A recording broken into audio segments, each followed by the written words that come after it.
tëngërëm lañ leen di wax saa su nekk rek ñi safoo site internet di Buzz M TV Sénégal bu leen fàtte di abonné di bës cloche de notification yi ngir dara bañ leen a raw ci seeni xibaar. daal leen ak jàmm mbokki internet yi safoo di seetaan Buzz M TV Sénégal cant ak ngërëm ñeen na leen si topp bi ngeen di topp seen bi saa su nekk comme ni ñu leen koy waxee toujours bu fekkee gan nga ci chaîne bi bul fàtte abonné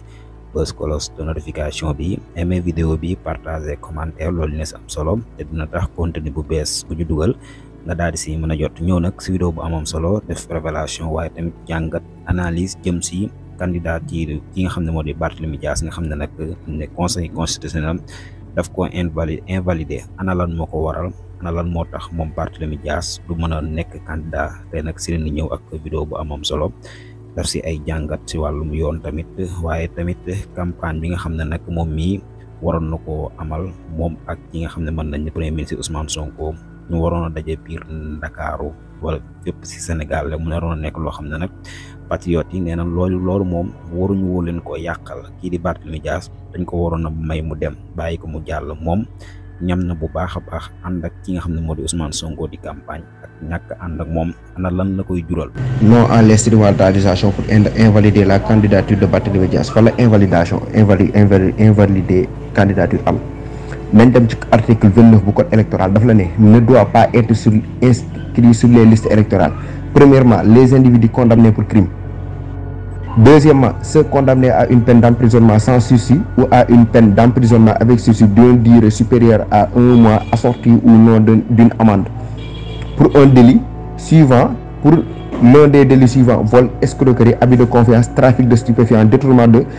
et soustraction commis par les agents publics, corruption et trafic d'influence, contrefaçon et en général par l'un des délits passibles d'une peine supérieure à 5 ans d'emprisonnement. Le deuxième bilan. Troisièmement,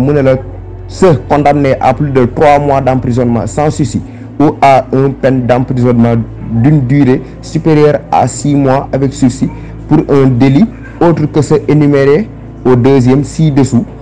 sous réserve des dispositions de l'article L28.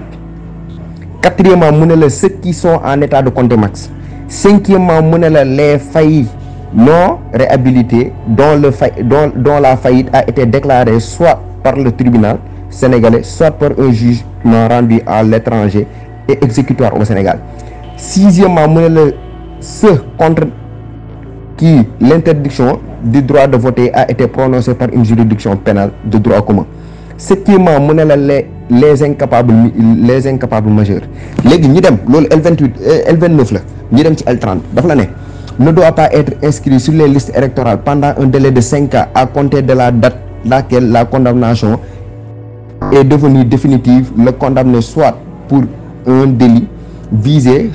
à l'article L29 troisième tiré à une peine d'emprisonnement sans sursis égale ou supérieur à 1 mois et inférieur ou égal à 3 mois et à une peine d'emprisonnement avec sursis égal ou supérieur à 3 mois et inférieur ou égal à 6 mois, soit pour un délit quelconque à une amende sans sursis supérieur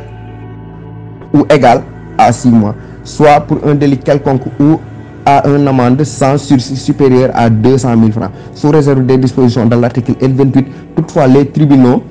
en prononçant les condamnations visées au précédent alinéa peuvent relever de condamner de cette privation temporaire de droit de vote à l'élection. Légui mu ne la encore tegaat ci benen ne la sans préjudice des dispositions de l'article L29 et du premier alinéa du présent article ne doivent pas être inscrits sur les listes électorales pendant un délai fixé par le jugement ceux auxquels les tribunaux ont interdit le droit de vote et d'élection par application des lois qui autorise à cette interdiction. Loolu la loi wax. Barthélémy Dias ma delloowaat lu ko ci ay kàddoom c'est pas lui vidéo bi sax envoyé naa la ko tey moom moo taxaw biir assemblée nationale Aïssata Tall Sall bu muy nekk ministre de la justice mu ne ko yow xam nga ne yow sama avocat nga xam nga ne man mi dañ maa radier pour 5 ans de liste électorale fan la instrumentalisation de justice ne te pourtant jugement boobu noonu ça a été rendu avant l'accession de Ousmane Sonko et de Bassirou Diomaye Faye au pouvoir argument day yenu maanaa. Je t'invite à aller voir les articles L29 et L30 du code électoral moo gën ngeen bëgg seen caaxaan ak seen tappale yi nii. boo wax ñu daal di toog fi naan Sénégalais yeewu leen wala ñenn ñi naan yéen boo leen yeewu woon yaakaar ne ñoom ñoo gën a yeewu ki tappale donc maanaam nit koo xam ne booy nelaw gi tappale moom booy yeew ay yeewoo gi tappale rek te koo gis nag mu daal di taxaw jàkkaarloo dëgmal dëgg da nga yaakaar ne kooku moom voilà ci ay yu ko neex la ne mais Barthélémy Dias yàlla xam na ne maanaam gënalu ma sax nag rëpp ak bandi lu ba muy jaay damaa bëgg sax ñu valider candidature am mu daal di wàcc ci terrain bi dem doon ne tête de liste boo xam la muy doon saawaay gis ngeen ñii nii lii ñuy def ni yëpp xam nañ ko nee naa leen kenn du Ousmane barki maam Cheikh Ibrahima Fall kenn du Ousmane Sonko Barthélémy Dias xam na ànd ak Ousmane Sonko di campagne xam na la ca neexaay gam àndal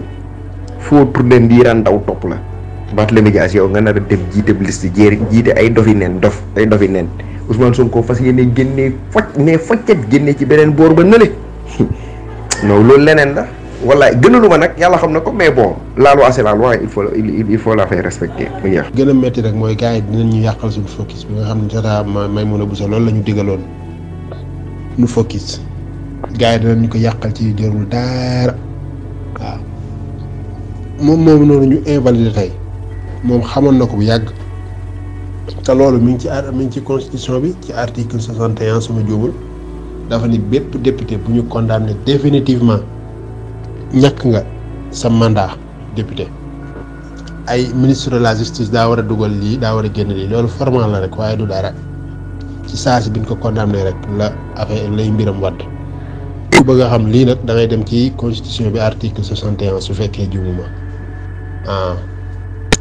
naa ni damaa xaw a nekk ci town bi nii xaw a jàpp waaye ma wàccee bu soobee yàlla de ñu si indi ay leeral sëñ Modou Kara ñoom gars yi yéen a ngi ñuy dégg indil leen ñu si ay leeral yéen it waaw sëñ Assane sëñ Mohamed Sarr gars yi yéen ñëpp dugg leen sëñ Samba soxna yi dikk leen ndax patriote yi kat daa see bari ñoo xam ne seenu bëgg leen di yóbbee ñu wax loo xam ni kat moom da nga dégg lu mu def waaw waaye ñaar yi moom kenn waru koo jàngal patriote mooy loi ak dëgg ndax loi sax mooy dëgg quand même waaw noonu la ziar baax na bu dee wàllum Ousmane Sonko moom ku si sa xel dalut nag booy boo nga xool sa diggante ak sa borom waaw loolu sëñ Modou Kara daan wax gars yi rek professeur Modou Kara sëñ bi Ousmane Sonko na seen xel daal xam ne ku dul yàlla mënu koo tere yegg fa mu jëm réew ma dina jag Sonko dina ko jagal lépp lu mu war a def dina ko def gars yi nag sëñ bi maanaam yàlla mos la yónni yonent ba amul ay noonu loolu la Ousmane Sonko sans Macky doonul woon baax loolu moom lañ ko xam moo tax ay Ousmane Sonko gars yi dañoo attaqué candidature am daara na seen xel dal Sonko dina campagne dinañ falu dinañ am majorité dinañ jëliwaat Macky Sall bu nu amee lu yées téeméeri député nag duñ ko mën a jëli duñ mën a dindi amnistie bi waaw haute cour de la justice bi war a topp Macky Sall 99 député moo ko mën a samp yu wér maanaam juróom-ñeent fukk ak juróom-ñeent 99 ñoo ko mën a samp bu dul loolu bu amee lu yées loolu duñ mën a jëli Macky Sall duñ mën a topp kenn kon def leen yitte ci dem campagne yi sensibiliser nit ñi ñi jëliwutoon seen carte dem jëli seen carte te ngeen bàyyi ay invalidé nañ diw ak bàyyi nañ diw loolu mbirum justice la justice bi tere woon Sonko bokk en 2022 te Sonko campagne leen ba fal tey kii ñu naan mooy maire de Dakar justice bi tere Sonko bokk 2024 ba joxañ Bassirou Diomaye ñu fal ko ci 54% premier tour lu mës la am ci Afrique ci àddina bi justice boobu moo tere tey ñiy bokk Sonko sax bu fekkonte ni warta bokk justice waru koo bàyyi bokk dëgg ma mooy dëgg nañ ko waxte dee rek waaw noo leen gën a feebar ci passé foofu waaye dëgg mooy dëgg waaye li ma bëgg a wax rek mooy lépp lu ngeen gis tey na ngeen xam ne justice moo ko dogal waaw kii nekk ministre de la justice ak procureur de la république Sonko gënu leen a jub ëpp leen xam-xam daa am lu yàlla doon def ko ci Sonko loolu moom lañ ko xam. parce que yàlla koy tànnal ñi muy àndal parce que bëgg cee bokk taxul nga bokk ci ñu bëgg nga bokk ci taxul nga bokk ci maanaam parce que ñi muy àndal yàllaa leen di tànn dugal leen ci boo xoolee ñi ci digaloon seen bopp yëpp te yàlla tànnul leen yàlla génne na leen maanaam ñu tilim ñi ci raxoon ak naafeq yi raxoon ak tappalekat yi ci raxoon ñoom ñëpp gis nga ni leen yàlla seppe génne leen ni weñ wu daanu ci sow tàqale leen ak Pastef moo tax Pastef du kum neex rek nga bokk ci de waaw Pastef déedéet yàlla lay baaxee rek boole la ci loo ci bëgg a bokk te yàlla dugalu la ci doo ci dugg foog nga bokk ci ñi yàlla tànn pour nga mën a bokk ci Pastef